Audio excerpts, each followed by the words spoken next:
Yun o, yun. Po, ang sitwasyon dito sa Barangay San Antonio.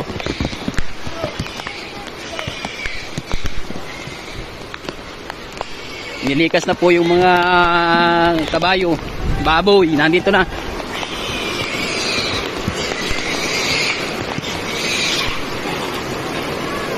Ay. Dito na, nandito na. Yan.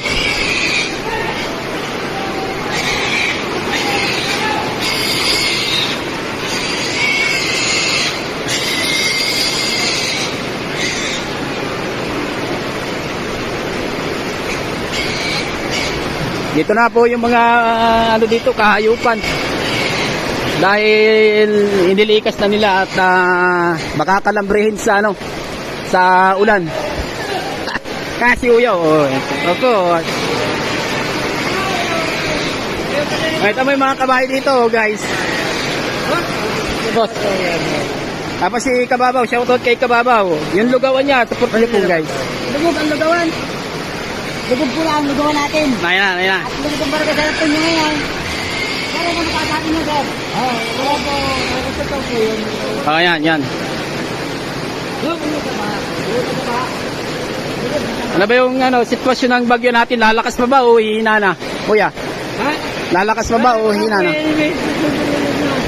Lalakas pa o? Hihina na.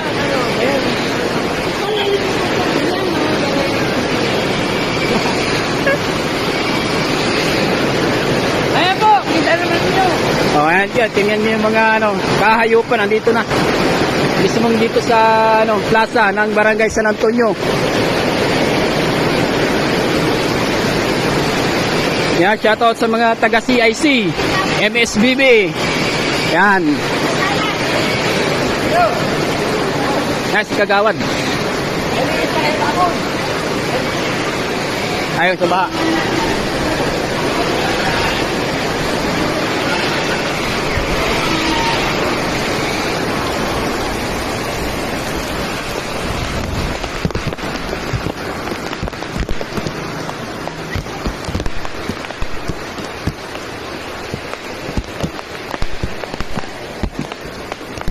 Umaapo na yung ilog.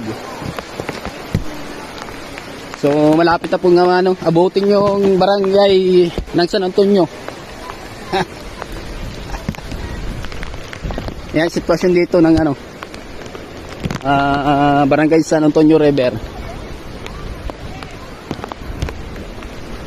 Oh, lawak na. Halos umapaw na.